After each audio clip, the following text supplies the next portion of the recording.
আমরা একটু তাদের কাছে জানার চেষ্টা করবো, এখানে যারা আশ্রয় নিয়েছে আমরা একটু জানার চেষ্টা করছি কোথা থেকে এসেছিলেন এবং এখানে আসলে কি করছেন। ছিলাম বাড়িতে ছিলাম, তখন আমাদের বাড়ি ঘরে পানি উঠে গেছে, এই কারণে আমরা এখানে আসছিলাম আসলে আশ্রয় নেওয়ার জন্য। কিন্তু এখানের পরিস্থিতি খুব খারাপ, একদম পানি রুমের ভিতরে চলে গেছে, হাঁটুর উপরে পানি উঠে গেছে আর কি।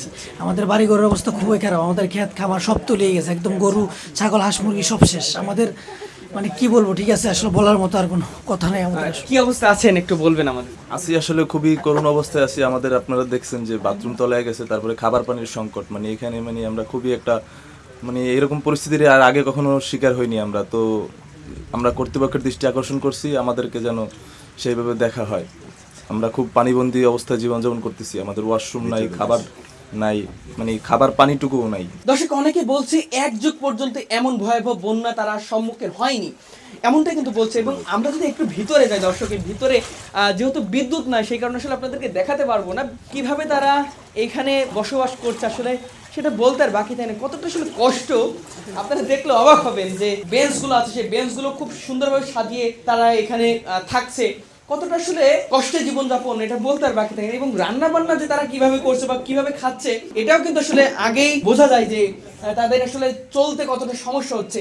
এক কথায় বিদ্যুৎ নাই, গ্যাস নাই, শুকনো জায়গা নাই, শুকনো জামা কাপড় নাই, এগুলো কিন্তু সবচাইতে বড় প্রতিবন্ধকতা একটি বন্যা হলে। আমরা যদি একটু এখানে দেখানোর চেষ্টা করি, এখানে এমন শত শত মানুষ আশ্রয় নিয়েছে, তারা আসলে কিভাবে তাদের জীবনটি অতিবাহিত করছে সেটাও কিন্তু আসলে দেখার বিষয়। আমরা যদি একটু দেখানোর চেষ্টা করি দর্শক, এখানে কিন্তু একটি গ্যাসের চুলা রয়েছে, গ্যাসের চুলায় কিন্তু তারা কোনোভাবে রান্না বান্না করে দুই বেলা দুই মুঠো আসলে খাওয়ার চেষ্টা করছে। যেহেতু আসলে বেঁচে থাকতে হলে খেতে হবে, সেটা বলতে আর বাকি থাকে না। এভাবে কত সিস্টেম করে তাদের জীবন সংগ্রাম আসলে বন্যা কবলিত এলাকায় না গেলে বোঝা যায় না। আমরা দূর থেকে অনেকভাবে মূল্যায়ন করি যে তাদের জীবনযাপন হয়তো অনেক শৌখিন, বৃষ্টি হলে হয়তো তাদের ভালো লাগে, কিন্তু না।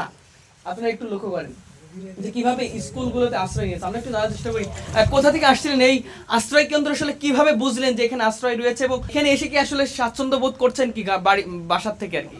আসলে স্বাচ্ছন্দ্যবোধ বলতে এখানে আমরা সেফ মোটামুটি, কিন্তু দেখতেছেন যে কি অবস্থা আশেপাশে। এই যে মাছের প্রজেক্ট আছে, আমাদের মাছের প্রজেক্ট তলিয়ে গেছে। আমরা মাছের প্রজেক্টে গরুর খামারে মূলত কাজ করি।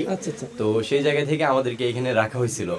এখানে এক স্তর ব্রাঞ্চ আছে, ওইটার উপরে ছিলাম, এখন হচ্ছে দ্বিতীয় স্তরে আছি আর কি। খুবই কষ্ট হচ্ছে, তারপরেও আছি আলহামদুলিল্লাহ। আল্লাহ যেভাবে রাখছেন আর কি। এর মধ্যে আল্লাহর শুকরিয়া আদায় করছেন কিভাবে? অবশ্যই, কিছু তো করার নাই, বেঁচে তো থাকতে হবে। এখন থাকবো কোথায়, করবোটা কি?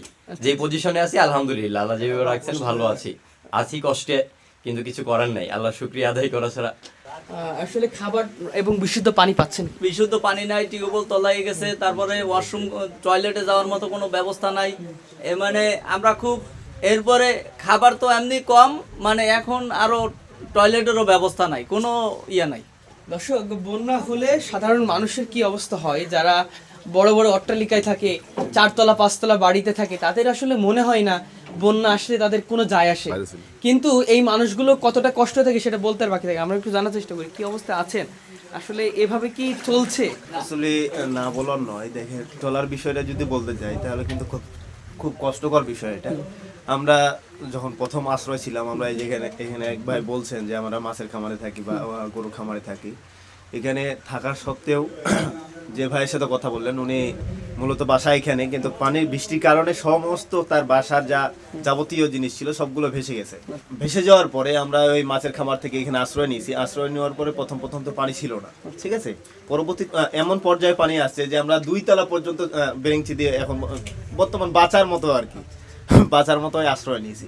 আর এখানে আপনারা দেখছেন যে রান্না বান্নার কোনো কিছুই নাই, আমরা অনেক কষ্ট করতেছি এখানে মোটামুটি আর কি বেঁচে থাকার জন্য যতটুকু প্রয়োজন তাই করছেন। দর্শক আমরা কথা বলছিলাম বন্যা কবলিত এলাকার মানুষের সাথে। আমরা এই মুহূর্তে অবস্থান করছি নোয়াখালী জেলার সোনাইমুড়ি উপজেলার চাষিরহাট ইউনিয়নের চাষিরহাট নুরুল হক উচ্চ বিদ্যালয়ের এই যে ক্যাম্পাসটি আছে সেই ক্যাম্পাসে অবস্থানরত আশ্রয় যারা নিয়েছে তাদের সাথে, এবং তারা যতটুকু বললো তাদের জীবনটা কতটা কষ্টে অতিবাহিত হচ্ছে এখন সেটা বলতে আর বাকি থাকে না। আসলে আমরাও এসে কষ্ট পাচ্ছি যে আমরা যারা ঢাকাতে অবস্থান করি বা বড় বড় অট্টালিকা অবস্থান করি, আমাদের কিন্তু এই ধরনের সমস্যা বা এই ধরনের প্রতিবন্ধকতা নাই।